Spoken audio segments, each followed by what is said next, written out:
নমস্কার, সবাই কেমন আছেন? পাড়ার রান্নাঘরে আরও একবার আপনাদেরকে অনেক অনেক স্বাগত। তো সকালবেলা দেখুন নিয়ে এসেছি চিকেন আর লেগ পিস নিয়েছি। দেখুন একটু বড় বড় করে পিস নিয়েছি, আর এখানে আলু কেটে নিয়েছি, আর মাংসের পিসগুলো দেখুন কতটা বড় বড় করে নিয়েছি।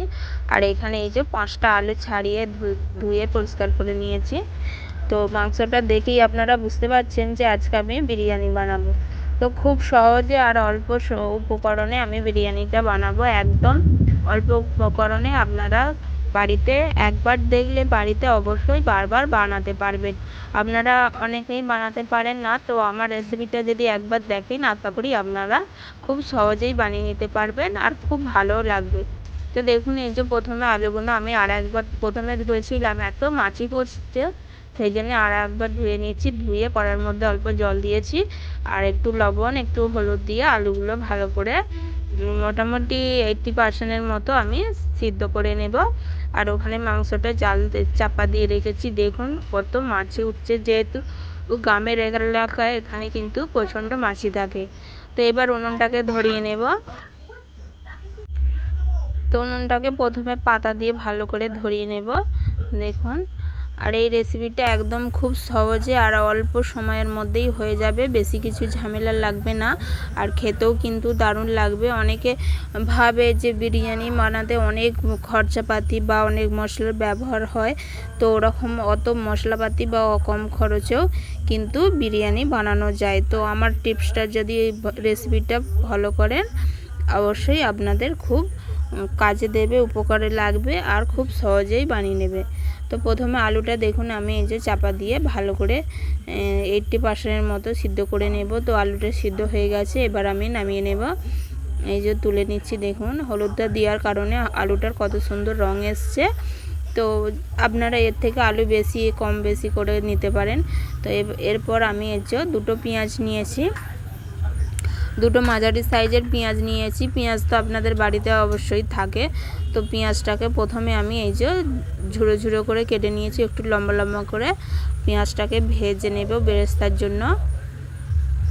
আর এটা আমি পুরোটাই সর্ষের তেলে বানাবো, সাদা তেল দেব না। তো আপনাদের হাতের কাছে না যদি সাদা তেল থাকে সর্ষের তেলেই বানাতে পারেন, আর যদি সাদা তেল থাকে অবশ্যই সাদা তেল দিতে পারেন। তো আমি সর্ষের তেলেই বানাচ্ছি পুরোটা। তো পেঁয়াজটাকে একটু লাল লাল করে ভালো করে আমি ভেজে নেব বেরেস্তার মতো করে, আর একবার নেড়ে দিচ্ছি।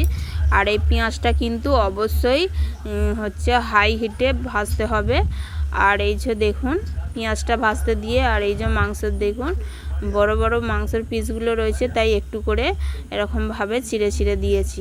আর পেঁয়াজটা অবশ্যই হাই হিটে ভাজবেন, লো হিটে ভাজলে পেঁয়াজটা কিন্তু নরম থাকবে আর খড়খড়ে টাইপের হবে না, আর অথচ তেল টানবে। তো পেঁয়াজটা অবশ্যই তেলটা ভালো করে গরম করে একটু হাই হিটে ভাজার চেষ্টা করবেন। ভেজে নিয়েছি, এবার প্লেটের মধ্যে ভালো করে চাড়িয়ে দিচ্ছি। তো প্লেটের মধ্যে চাড়িয়ে দিলাম। এবার আলুগুলোকেও ভেজে নেব। আলুগুলোকেও বেশ একটু লাল লাল করে ভেজে নেব, যেহেতু এতে লবণ দেওয়া রয়েছে তাই এতে আর লবণ দিতে লাগবে না, এমনিই ভেজে নিলে হবে। আর এই দেখুন এগুলো লাল লাল করে ভাজা হয়ে গেছে। একদিকটা উল্টে দিয়েছি, অন্য দিকটা হচ্ছে। আর এই যে দেখুন মাংসগুলোর এই যে সাইডগুলো এরকমভাবে অবশ্যই একটু কেটে কেটে দেবেন।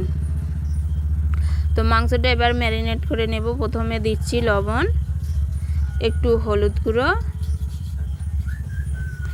আর একটু লঙ্কা গুঁড়ো। তো আপনাদের বাড়িতে যে মশলা রয়েছে ওই মশলা দিয়েই বানিয়ে নিতে পারেন।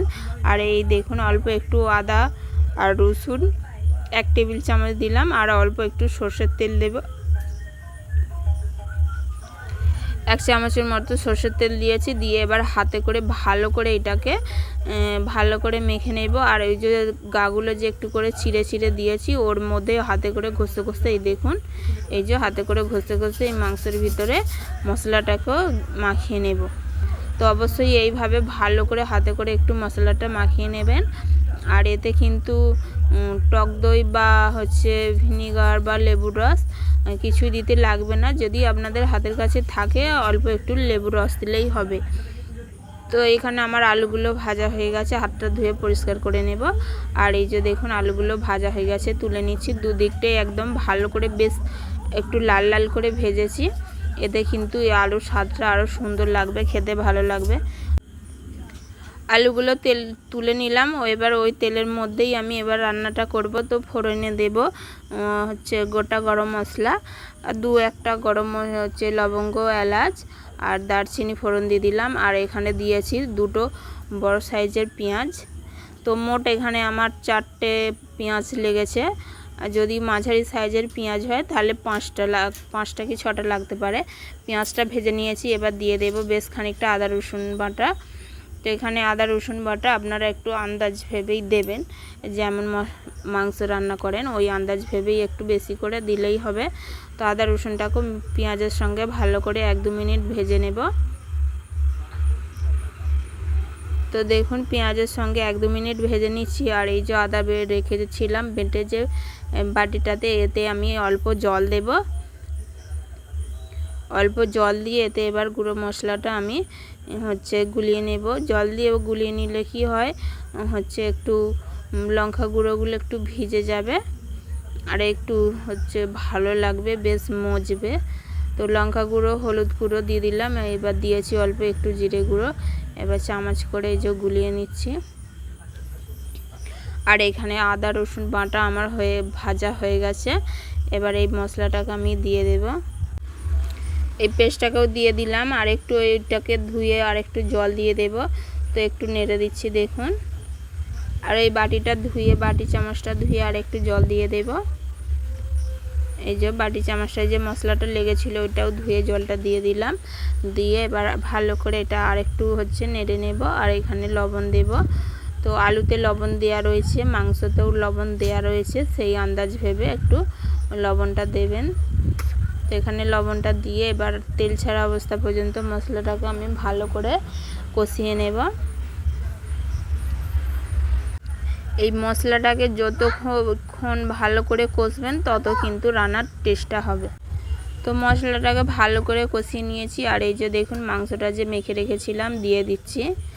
আর অবশ্যই এখানে হচ্ছে মাংসের পিসগুলো একটু বড় বড় করে নেবেন। বড় বড় হলে দেখতেও ভালো লাগবে আর খেতেও ভালো লাগবে।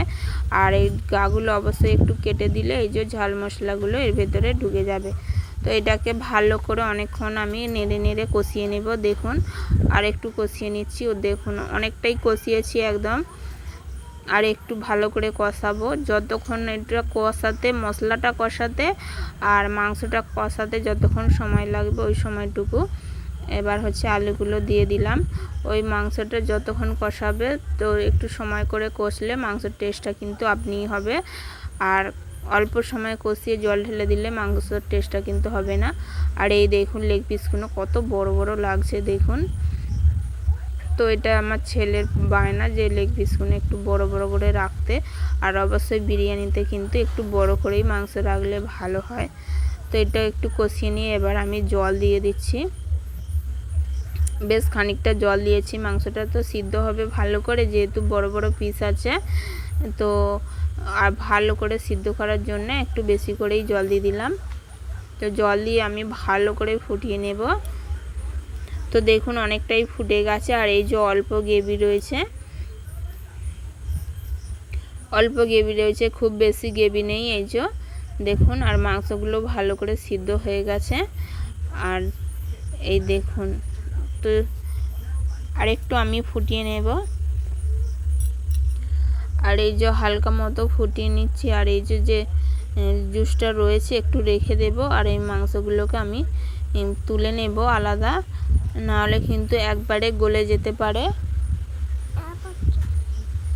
তো একবারে বেশি করে অনেকক্ষণ ওই গ্রেভিটা মারা পর্যন্ত।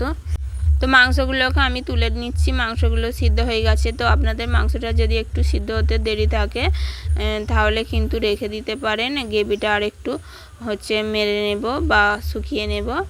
তো মাংসগুলো আর আলুগুলো তুলে নেব দেখুন। আর এই গ্রেভিটাকেও আর একটু আমি জাল করে নেব। এতটা গ্রেভি রাখবো না, আর একটু জাল করে নেব। আর এখানে দেখুন আমার ছেলেটা বায়না ধরেছে গ্রেভি খাবে, তাই আমি নামিয়ে নিচ্ছি। আর এই যে দেখুন আমার মাংস রান্না হয়ে গেছে। আর ভাতটা এখানে করে রেখেছিলাম। আর এই যে অল্প ঘি রয়েছে। তো ঘিটা একটু দিলে ভালো হয়, আর ঘি না থাকলে অবশ্যই এখানে কিন্তু নিচেতে একটু সাদা তেল দিয়ে দিতে পারেন। সাদা তেলের টেস্ট কিন্তু সর্ষের তেলের মতো হয় না। তো এখানে আমি ঘি মাখিয়ে নিয়েছি, আর ভাতটা আগে থেকে করে রেখেছিলাম। আর ভাতটা দেখুন গরম রয়েছে। তো ভাতটাকে অবশ্যই 80% মতো করে নেবেন। আর এই যে প্রথমে অল্প করে ভাতটা দিয়ে দিচ্ছি গামলার চারিদিকে, ভাতটাকে ভালো করে চাড়িয়ে দিলাম। এবার এর মধ্যে আমি মাংসগুলোকে দিয়ে দেব। এই দেখুন মাংসের পিসগুলোকে আমি দিয়ে দিচ্ছি, আর একটু সাজিয়ে সাজিয়ে দিতে হবে। তো মাংসের পিসগুলো আলুগুলো একটু ভালো করে সাজিয়ে সাজিয়ে দিয়ে দিলেই হবে, তো খুব বেশি নয়। আর আপনারা যদি পারেন তো এক জায়গায় দিলেও হবে, আর একটু চাড়িয়ে চাড়িয়ে সাজিয়ে দিলেও ভালো লাগবে। তো দেখুন এখানে আমি আলু আর মাংস এই যে চাড়িয়ে ভালো করে দিয়ে দিচ্ছি। আর এটা আমি একটা লেয়ার দেব, যেহেতু অল্প আমার বিরিয়ানির ভাতটা, তো অল্প দেব। আর এই যে ওইখানে অল্প একটু গ্রেভি দিয়ে দিচ্ছি। আর গ্রেভিটা আমি রেখে দেব। ওই গ্রেভিটা কিন্তু রুটি দিয়ে বা অন্য গরম ভাত দিয়ে খাওয়া যাবে, তো রেখে দিয়েছি। আর এই যে দেখুন বাকি ভাতটুকু ভালো করে দিয়ে দিলাম, সাজিয়ে দিয়েছি। ভাতগুলো কিন্তু একটু শক্ত রয়েছে, আর গরম বলে একটু আঠা লাগছে। ভাতগুলো কিন্তু 80% হয়ে রয়েছে, এই দমে বসালে হয়ে যাবে।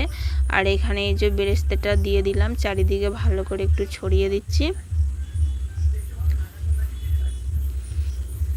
তো বেরেস্তাটা দিয়ে দিলাম। এবার দিয়ে দেব বিরিয়ানি মশলা, সানরাইজের বিরিয়ানি মশলা। এটা কিন্তু খুব বেশি দাম না, মোটে 5 টাকা হলেই হয়ে যাবে, 5 টাকার মশলা।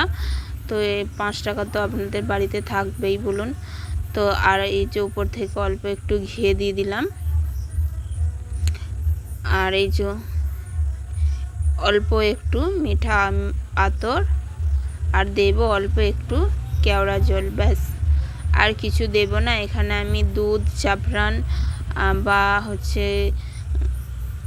মিঠা আতর তো দিলাম, মিঠা আতর দিয়ে দিলাম। তো এখানে দুধ আর জাফরান না দিলেও হবে। এবার ডিশটা দিয়ে দিয়েছি চাপা, ভালো করে ঢাকা।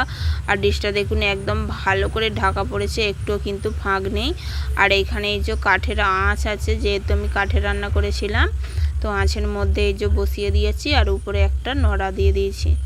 তো 10 মিনিট পরে দেখুন আমি নামিয়ে নিয়েছি। আর এই যে দেখুন কতটা সুন্দর লাগছে। তো 8 থেকে 10 মিনিট আঁচে রাখলেই হবে। আর এই যে দেখুন আমি প্লেটে একটু তুলে দেখাচ্ছি কতটা সুন্দর হয়েছে, আর একদম ঝরঝরে হয়েছে। দেখুন দেখতেও খুব সুন্দর লাগে। তো দেখুন খুব সময়ে আর অল্প উপকরণে আমি বিরিয়ানিটা বানিয়ে নিলাম। তো আপনারা এইভাবে বাড়িতে বিরিয়ানি বানিয়ে নেবেন। আর যদি ভালো লাগে প্লিজ বন্ধুরা একটা লাইক, একটা কমেন্ট করবেন, আর অবশ্যই আমার চ্যানেলটাকে শেয়ার করে দেবেন। আর সবাই ভালো থাকবেন, সুস্থ থাকবেন। দেখা হবে আবার একটা নতুন রেসিপিতে। আর প্লিজ আমাকে কমেন্ট করে বলতে ভুলবেন, তো কমেন্ট করলে আমার খুব ভালো লাগবে।